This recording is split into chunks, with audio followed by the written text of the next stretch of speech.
खुदा भी पूछे कि तेरी रजा क्या है। तो ऐसे ही बुलंदियों को हासिल करने वाले एक शख्सियत हमारे साथ हैं, पर्वतारोही नीतीश सिंह जी। तो इनसे आज हम बात करेंगे। सर, सबसे पहले तो हम आपसे ये जानना चाहेंगे कि आपकी जो शुरुआती शिक्षा दीक्षा हुई वो कहाँ से हुई है, अपने बारे में थोड़ा बताएं। मेरी जो शिक्षा हुई है वो मैं आर्मी स्कूल रुड़की जो कि उत्तराखंड में है, वहाँ से मैंने 6वीं क्लास से 10वीं क्लास तक की पढ़ाई की और 11वीं और 12वीं में कुछ फाइनेंशियल प्रॉब्लम्स थी तो इसलिए मैंने जुबली में से किया।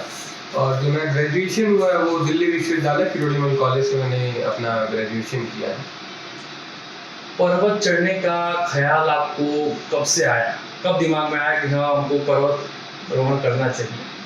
और जैसे घूमने का शौक तो बचपन से रहा है और देश के लिए मतलब करने के लिए तो बचपन से रही है, क्योंकि पिताजी हमारे आर्मी में थे, फौज में थे, 99 में शहीद हो गए वो देश के लिए, तो बचपन से रहा है। बट एडवेंचर की फील्ड में घुसने के लिए मैं 2016 से इसमें एंटर किया हूँ और उससे पहले मेरे को ट्रैवलिंग का बहुत शौक था, तो मैं 8वीं क्लास से मैं घूमता था। अभी तक कितने पर्वतारोहण आप कर चुके हैं?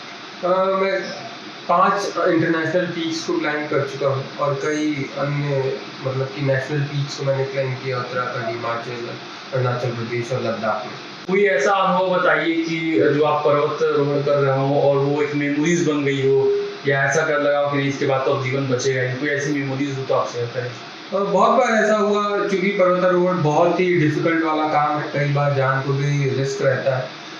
एक बार एक वाकया शेयर करूंगा मैं कि जब मैं लद्दाख में क्लाइंब कर रहा था 2018 में, तो स्टॉक कांगड़ी पीक था वो, और रात को हम बेसिकली समिट के लिए निकलते, लेकिन बारिश बहुत हो रही थी और उस वक्त ऐसा था कि पैसे की बहुत ज़्यादा क्राइसिस थी, तो 2 दिन से बारिश हो रही थी, तो 2 दिन मैं रुक गया वहाँ पे। तो अब अगले दिन कैसे सर्वाइव करें, तो इसलिए सुबह हम बैठे थे करीब 9 बजे के टाइम पे, तो सर से बात हुई, हमने राज सर से बोला, सर ने बोला ठीक है सबमिट कर सकते हैं। दिन में कोई सबमिट नहीं करता, तो हम दिन में निकले सबमिट के लिए और करीब 2 घंटे बाद जब हम चले तो एडवांस बेस कैंप आता है, वहाँ पहुँचे। तो वहाँ जाके एक ऐसा लगा कि सारे अंग्रेज जो भी फॉरेनर क्लाइंबर्स थे वो लोग वापस आते कि वेदर बहुत खराब है, आगे मत जाइए, लेकिन होता है ना मन में कि एक दृढ़ बता लिया कि नहीं हमें अब करना है तो करना है। तो हम आगे बढ़े, 1-2 घंटे तक गए, फिर वहाँ रुके, बहुत तूफान चल रहा था और फिर विजिबिलिटी भी बहुत ज़्यादा कम थी, तो फिर उसके बाद थोड़ा रुक के कुछ हल्का फुल्का हमने बिस्किट्स वगैरह खाए।